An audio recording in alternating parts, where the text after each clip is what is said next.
So dahil magkalapit lang ang Unitap tsaka Save More Nagtahan ay dumaan na rin kami dito dahil bibili kami ng pangulam namin ngayon. So yung bibili ka lang ng tinapay pero hirap na hirap kang pumili, ano na, kaya pa ba?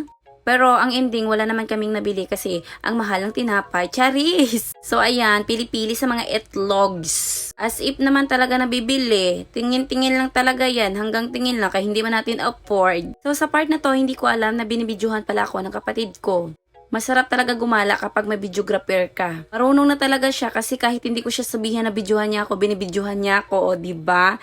Kaya pag nakasahod talaga ako kay Meta, may 1,000 ka. So ayan na nga, habang naghihintay tayo sa pagbabayad ay maghihintay pa rin ako. Wala akong choice kasi maghihintay talaga ako. So wala naman talaga akong ginagawa dyan. Naghihintay lang ako na matapos si ate na magbayad para ako naman yung next. So na papagod na yung bunganga ko kaka-voice over dito. Sana naman i-share and like nyo na rin yung mga videos ko. Salamat! Proud talaga ako sa lahat ng mga cashier dahil mahaba yung pasensya nila at mahal nila yung trabaho nila. Parang gusto ko nga kaninang mag-cashier kasi namimiss ko dati mag-scan-scan ng mga items. Charis! So kung pagbibigyan ulit ako ng pagkakataon na maging cashier ay gagawin ko ulit dahil magandang trabaho na yan. So sa iyo ate cashier, I salute you and mag-iingat ka palagi sa iyong trabaho.